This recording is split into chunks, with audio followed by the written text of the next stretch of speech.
Hi എല്ലാവർക്കും എൻ്റെ ചാനലിലേക്ക് സ്വാഗതം. അപ്പം നമ്മൾ ഇന്നിവിടെ തയ്യാറാക്കുന്നത് നല്ല സൂപ്പർ ടേസ്റ്റി ആയിട്ടുള്ള ദോശക്കും ഇഡ്ഡലിക്കും അതുപോലെ തന്നെ ഊത്തപ്പത്തിനും ചപ്പാത്തിക്കും എല്ലാം കൂട്ടി കഴിക്കാൻ പറ്റുന്ന നല്ല അടിപൊളിയായിട്ടുള്ള ഒരു ചട്നിയാണ്. അപ്പം നമുക്ക് വേഗം തന്നെ ചട്നി ഉണ്ടാക്കാനായിട്ട് തുടങ്ങാം.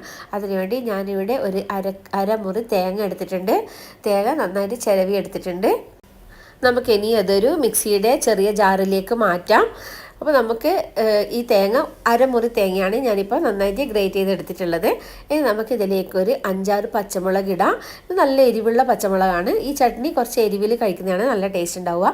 അതുപോലെ തന്നെ ഒരു ഇഞ്ചി കഷ്ണം, അതുപോലെ ചെറിയൊരു ഉള്ളിയുടെ പകുതിയും ഞാനിപ്പോൾ ഇതിലേക്ക് ചേർക്കുന്നുണ്ട്. ഇനി നമുക്കിതാ ഇത്രയും ഉള്ള ഒരു പുളി ചേർക്കാം. ഇത് വാളൻ പുളിയാണ് ഞാനിപ്പോൾ ചേർത്തിട്ടുള്ളത്. ഇനി നമുക്കിതിലേക്ക് ആവശ്യത്തിന് ഉപ്പിടാൻ ഞാനിതിലേക്ക് ഒരു 1/2 ടീസ്പൂൺ ഉപ്പ് ചേർക്കുന്നുണ്ട്. ഇനി നമുക്കിതിലേക്ക് ഒരു 1/4 കപ്പ് വെള്ളം കൂടി ഒഴിച്ചിട്ട് നന്നായിട്ടൊന്ന് ഗ്രൈൻഡ് ചെയ്തെടുക്കാം. അപ്പോൾ ആദ്യം നമുക്ക് ഇതുപോലെ ഒന്ന് ഗ്രൈൻഡ് ചെയ്തെടുക്കാം. അതിനുശേഷം നമുക്ക് കുറച്ചും കൂടി ഒരു 1/4 കപ്പ് വെള്ളം കൂടി ചേർത്തിട്ട് ഒന്നുകൂടി നമുക്കിത് ഗ്രൈൻഡ് ചെയ്തെടുക്കാം. ആദ്യം നമ്മൾ കുറച്ച് വെള്ളം മാത്രമേ ചേർത്തിട്ടുള്ളൂ. അതുകൊണ്ട് നന്നായിട്ടൊന്ന് ചതച്ച് കിട്ടി. അതിനുശേഷം നമുക്ക് വെള്ളം ഒഴിച്ചിട്ട് വീണ്ടും നമുക്ക് നന്നായിട്ട് ഒന്ന് അരച്ചെടുക്കാം.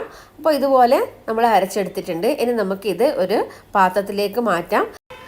അതിനുശേഷം നമുക്ക് ഇതിലേക്ക് ആവശ്യത്തിന് വെള്ളം ഒഴിക്കാം. അപ്പം ഞാനിപ്പോൾ ഇതേ മിക്സിയുടെ ജാറിൽ തന്നെയാണ് ഒരു 1/4 കപ്പ് വെള്ളം കൂടി ഒഴിച്ചിട്ട് അത് നന്നായിട്ട് മിക്സ് ചെയ്തിട്ട് ഇതിലേക്ക് ഒഴിക്കുന്നത്. നമുക്ക് എത്രയാണോ ചട്നിക്ക് കട്ടി വേണ്ടത് അത്രയും രീതിയിൽ നമ്മൾ വെള്ളം ഒഴിക്കുക. നന്നായിട്ട് വെള്ളം ഒഴിച്ചിട്ടുള്ള ചട്നിയാണ് വേണ്ടതെങ്കിൽ കുറച്ചും കൂടി ഒരു 1/2 കപ്പ് വെള്ളം ഒഴിക്കുക. ഇപ്പം ഞാനിപ്പോൾ ഇതിൽ ഏകദേശം പിന്നെയും ലാസ്റ്റ് 1/4 കപ്പ് കൂടി വെള്ളം മാത്രമേ ഒഴിച്ചിട്ടുള്ളൂ. അപ്പോൾ നമ്മളിത് നന്നായിട്ട് മിക്സ് ചെയ്തെടുത്തിട്ടുണ്ട്. ഇനി നമുക്കിതിലേക്ക് ആവശ്യത്തിന് ഉപ്പിടാം. നേരത്തെ നമ്മളൊരു 1/2 ടീസ്പൂൺ ഉപ്പ് ചേർത്തിട്ടുണ്ടായിരുന്നു.